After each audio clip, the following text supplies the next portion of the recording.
pays d'Europe est rattrapé par la crise. Au début de la semaine, des écoliers sont descendus dans la rue à Valence, en Espagne, pour réclamer des salles de classe chauffées et des manuels scolaires. Comme si cela n'était pas déjà assez triste en soi, la police est intervenue à coups de matraque. La situation est très tendue à Valence. Passer d'une région en plein essor à une ville criblée de dettes et au bord de la faillite. Pendant des années, des sommes colossales ont été investies dans des projets prestigieux et à présent, les petites gens doivent payer pour la mégalomanie des années passées. C'est un reportage de Michael Lunger et Thomas Vollerst.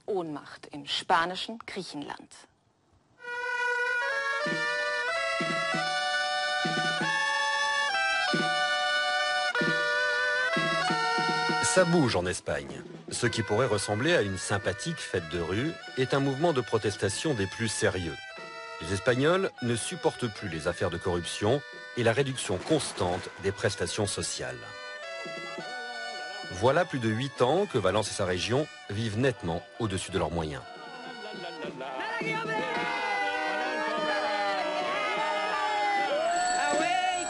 Réveillez-vous!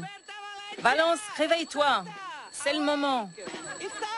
Debout tout le monde. Nous protestons contre les dépenses inutiles de notre région. Notre région s'est offert un circuit de Formule 1. À quoi ça sert tout ça? Il nous faut des écoles, des hôpitaux et des postes de fonctionnaires. Pensez aux écoles, pensez au peuple. C'est une situation catastrophique. Regardez les écoles par exemple.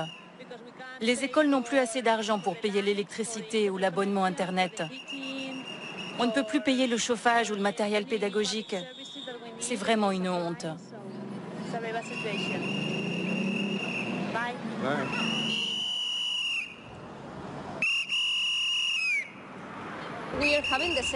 On est en train de faire comme les Grecs. Les plans d'austérité se succèdent, les prestations sociales sont supprimées l'une après l'autre. On a déjà fait 10 grèves générales, mais ça n'a servi à rien. Notre système social fout le camp. Nous n'avons pas le droit de baisser la garde. Il faut continuer le combat et montrer au gouvernement qu'on ne va pas se laisser faire. Gouvernée par les conservateurs du Parti populaire, la région de Valence est étranglée par les dettes, pratiquement au bord de la faillite. Et pourtant, Valence a du potentiel. Mais 21 milliards d'euros de dettes, c'est beaucoup pour 5 millions d'habitants. Ce score place la province de Valence en tête des régions les plus endettées d'Espagne. La faillite, on ne dirait pas. Partout dans la région, les projets pharaoniques ont poussé comme des champignons. Des exemples, l'aéroport de Castellón, inauguré en mars 2011. Infrastructure élégante et moderne, sauf qu'aucun avion n'a jamais atterri sur ce tarmac. Cet aéroport est hélas un très bon exemple du gaspillage et de la corruption qui règne dans la région de Valence. Tout ça, nous le devons au Parti populaire. Regardez, la construction de l'aéroport a coûté 150 millions d'euros, auquel il faut ajouter plus de 30 millions rien que pour le marketing. La cerise sur le gâteau, la voici, une sculpture de 300 000 euros. Une idée de l'ex-président de la région, Carlos Fabra, qui était aussi député de Castellón et qui se retrouve aujourd'hui devant le juge pour corruption.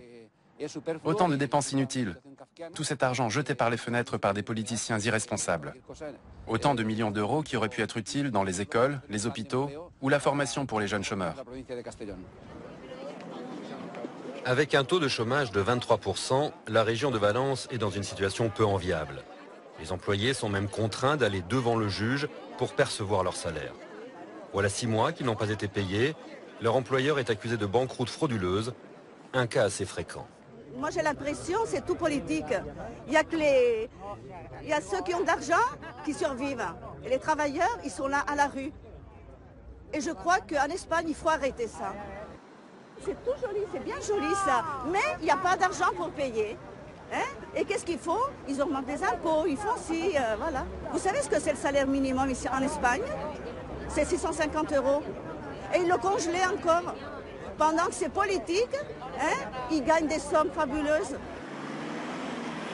Regardez, la maire de Valence, Rita Barbera, qu'est-ce qu'elle a fait? C'est très joli Valence, c'est très joli. Mais maintenant la construction est arrêtée. Comment qu'ils payent? Hein? Et c'est ça. Hein? Ils ont voulu parce qu'il y a eu le boom de la construction, hein, le boom immobilier. Donc les gens, ils achetaient, ils donnaient des prêts sans regarder le salaire, sans rien du tout. Et qu'est-ce qui est arrivé?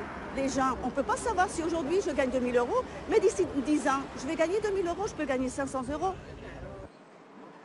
Et le résultat ne se fait pas attendre. Le tribunal de Valence ordonne en moyenne 70 expulsions par jour. Migle et Mae sont un exemple de ces Espagnols étranglés par leurs dettes. Il y a 3 mois, ils ont perdu leur emploi. Plus possible de rembourser les crédits. Regardez, des factures, encore des factures et des injonctions de paiement. J'étais seul dans l'appartement. Tout d'un coup, quelqu'un a forcé la serrure et ils sont entrés.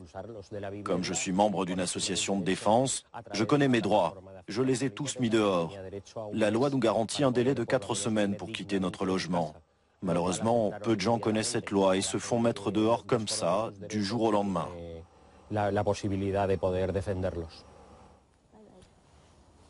C'est mal parti. L'Espagne sera bientôt au niveau de la Grèce. Migle et Mae ont eu de la chance dans leur malheur. Des amis les ont recueillis, mais les dettes continueront de les accompagner toute leur vie. D'autres habitants de Valence se retrouvent au Resto du Cœur.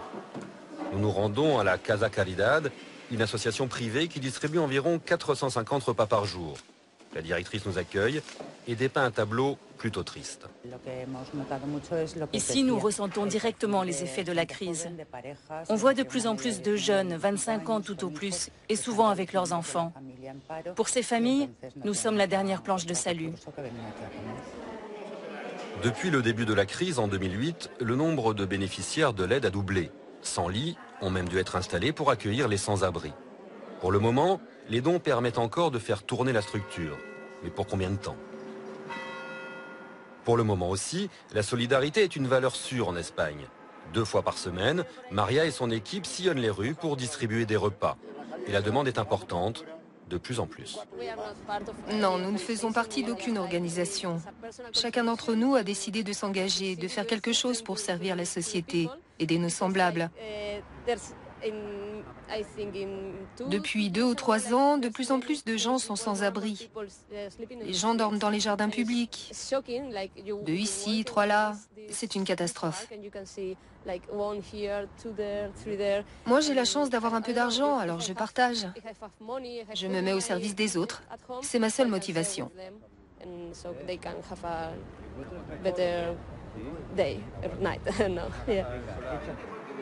Bien sûr, parmi les clients de Maria et son équipe, on retrouve aussi des clochards. Mais la plupart sont des victimes de l'écroulement du système social espagnol. Comme cet homme, par exemple, ingénieur en bâtiment.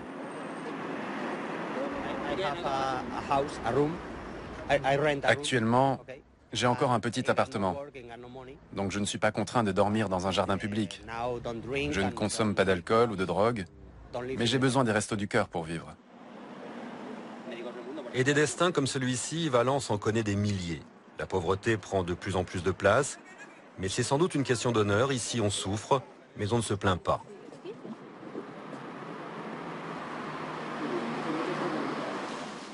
Au bout de 4 longues années, la crise financière fait de plus en plus de victimes, même dans les secteurs qui semblaient à l'abri, comme celui des agrumes.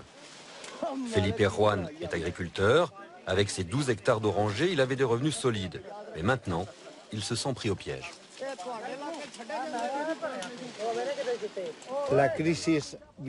Je crois que cette crise, c'est surtout la faute des supermarchés.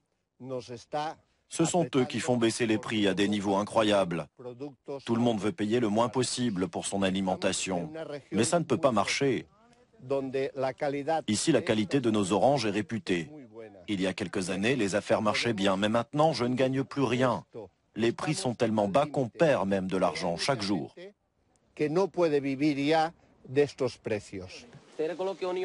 Pour Felipe, la seule possibilité, c'est d'employer des travailleurs pakistanais. Comme souvent, les travailleurs immigrés sont les premières victimes de la crise. La situation s'est vraiment détériorée sur les 2 dernières années. Impossible de trouver un emploi aujourd'hui. Pour les étrangers qui vivent en Espagne, la situation est catastrophique. Pour nous, les Pakistanais, la seule possibilité, c'est de rentrer au pays. Sinon, on ne sait plus où aller. Avec un salaire de 30 € par jour, les ouvriers agricoles s'estiment encore heureux. Pour Felipe et leur employeur, cela signifie un bénéfice de 2,40 € par caisse de 20 kilos. Pas brillant pour faire tourner l'exploitation agricole. Les sols sont excellents ici. Les arbres sont en bonne santé, mais c'est un problème de rentabilité. Mon voisin est trop âgé pour s'occuper de ces arbres et ses fils ne veulent pas reprendre l'affaire. Tout ça n'est plus rentable du tout, c'est impossible.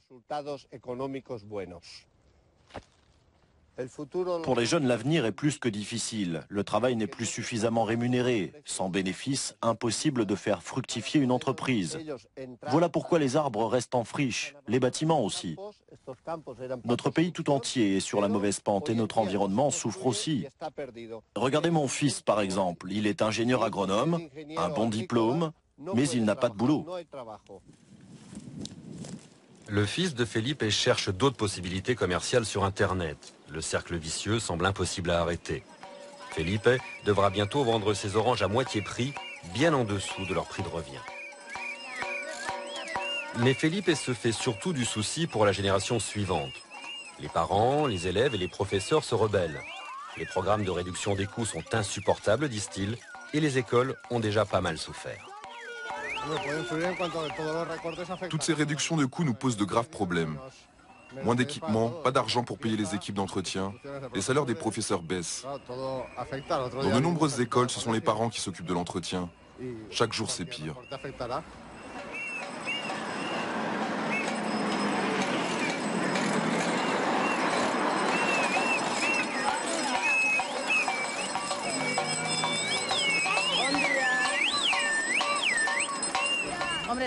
Notre gouvernement est en train de démanteler systématiquement notre système scolaire. Toutes les subventions ont été supprimées pour les cantines, pour l'achat de manuels scolaires, etc. Avec tous ces programmes d'économie, le système s'écroule. Et avec la crise, les écoliers se sont même habitués à garder leur manteau en classe. Depuis plus d'une semaine, le collège Cervantes est privé de chauffage. À Valence, comme partout ailleurs en Espagne, la crise laisse des traces. Toute une génération est en train d'être sacrifiée.